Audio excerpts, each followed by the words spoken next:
Alors, la spécificité de ce showroom, comme je le disais, hein, ce showroom, ce qui m'intéresse, c'est que c'est vraiment le showroom le plus en adéquation avec l'ADN de la marque, tel qu'on a voulu le définir. C'est-à-dire qu'il correspond exactement à l'image que je me faisais, ou qu'on se fait, ou qu'on a construite pour Jacob Delafont.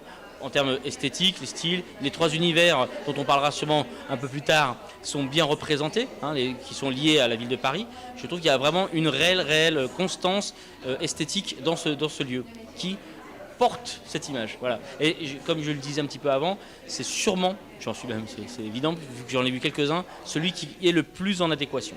Pour ça, je suis super fier. Et je remercie Hilal Koskoun qui est quelque part, qui a fait un super boulot pour ça. L'élégance, ce que je veux dire, c'est qu'il faut pas en mettre, il n'y a pas besoin d'en mettre des tonnes.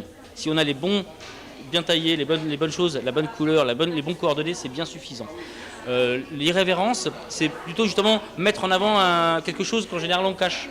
Un défaut ou plutôt un truc un peu technique où tu fais ah non ça faut faire en sorte de ne pas le faire voir. Donc je vais me donner comme exemple les chaussures Louboutin, c'est intéressant parce que la semelle est rouge et en général la semelle elle est toujours noire parce qu'on veut surtout pas la voir. Là on met en avant un petit détail qui fait un petit twist, un petit clin d'œil, un petit pied de nez. Ça me paraît intéressant. Et le dernier, donc, c'est l'authenticité. Évidemment, c'est de travailler des matériaux tels que la céramique, le bois massif, des choses qui sont assez importants. Moi, je trouve que l'élégance est intéressant parce que je pense qu'il y a de l'élégance partout. Et là, il y a pas mal de bâtiments d'architecture qui viennent démontrer ça. Mais l'irrévérence est intéressant. Je pense que faire des pieds de nez ou prendre à contre-pied des éléments, mélanger des styles, peut très bien fonctionner. Moi, je verrais bien, par exemple, certaines de nos collections avec des produits typiquement ou des éléments typiquement du traditionnel marocain, ça pourrait être assez sympa. Justement, si on regarde dans les univers, le côté atelier vintage fonctionne assez bien parce qu'il y a ce petit bazar harmonieux qui marche bien. Et je pense que c'est là qu'on peut jouer la carte marocaine, c'est clair.